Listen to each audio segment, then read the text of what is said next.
யாரு தாலிய யாரு அறுக்குறாங்க அப்படிங்கிறத பத்தி இந்த காணொலியில நாங்க தெளிவா விளக்குறோம்.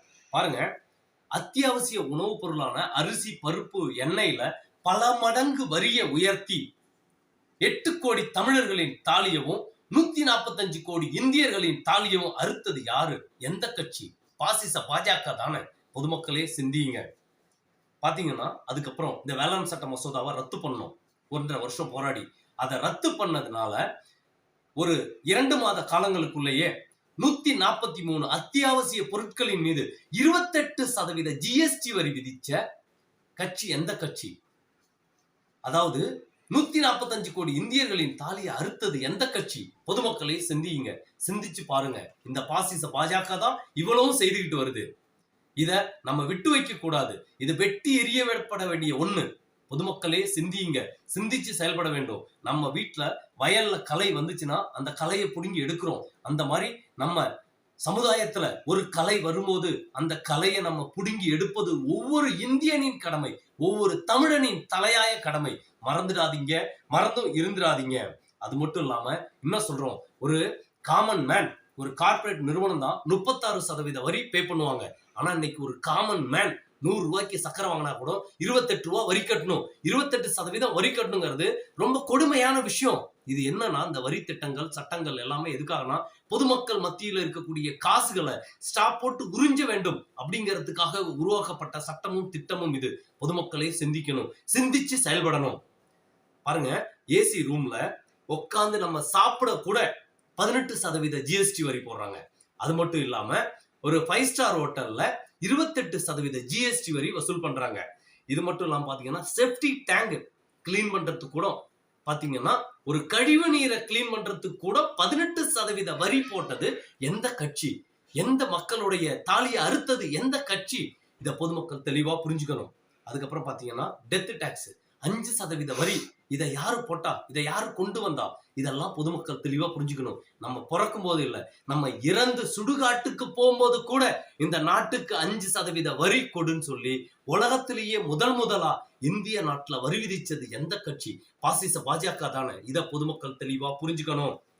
அது மட்டும் இல்லாம பேங்க்ல பணம் போட்டாலும் பணம் எடுத்தாலும் வரி, மினிமம் பேலன்ஸ் இல்லைன்னா வரி. இதெல்லாம் ரொம்ப கொடுமையான விஷயம். யோசிச்சு பாருங்க, இதுக்கு முன்னாடி இருந்த காலகட்டங்கள் இப்படி இல்ல.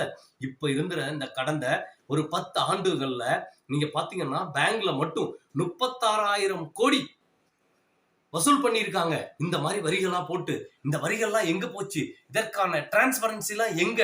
இத பொதுமக்கள் தெளிவா சிந்திக்கணும், சிந்திச்சு பார்க்கணும். பாத்தீங்கன்னா ஒரு டிரான்சாக்ஷன் நீங்க ஒரு 1000 ரூபாய் எடுத்தா கூட 24 ரூபாய் வரி கட்டணும். அந்த மாதிரி டாக்ஸ் போட்டு ஒவ்வொரு டிரான்சாக்ஷனுக்கும் 24 ரூபாய் எடுக்கிறாங்க. ஒரு நாளைக்கு 1 மணி நேரத்துக்கு இந்தியா முழுக்க எவ்வளவு டிரான்சாக்ஷன் நடக்குது? ஒரு 500 ரூபாய் நீங்க ஒரு எமர்ஜென்சிக்கு எடுக்கணும்னா கூட 24 ரூபாய் பே பண்ணணும். ஒரு 200 ரூபாய் எடுத்தா கூட 24 ரூபாய் பே பண்ணணும். இது எவ்வளவு கொடுமையான விஷயம். இதெல்லாம் யாரு தட்டி கேட்கறது? அதாவது banking sector reformation, banking sector சீர்திருத்த சட்டம்னு ஒரு சட்டத்தை கொண்டு வந்து அந்த சட்டத்தின் வாயிலா கொள்ளையடிக்கிற கொள்ளையர் கூட்டம் தான் இந்த பாசிச பாஜக. இத பொதுமக்கள் தெளிவா புரிஞ்சுக்கணும். இது மட்டும் இல்லாத 145 கோடி இந்தியர்களை படு பேரழிவுல தள்ளக்கூடியது எந்த கட்சி அப்படின்னு தெளிவா புரிஞ்சுக்கணும். நம்மள பாதாள சிறையிலையும் பாதாளத்துக்குள்ளையும் கொண்டு போய் தள்ளக்கூடியது எந்த கட்சி? அதாவது மக்கள் நலனை பாதுகாக்கக்கூடிய ஒரு அரசு மக்களுக்கு எதிராக இன்று செயல்பட்டு கொண்டிருக்கிறது. இதை நம்ம உட்கார்ந்து அமைதியா பார்த்துக்கிட்டு இருக்கிறோம். இது ரொம்ப கொடுமையான விஷயம். இதை பொதுமக்கள் இப்படியே விட்டு வைக்க கூடாது. இந்த கலையை எடுப்பது ஒவ்வொரு தமிழனின் தலையாய கடமை.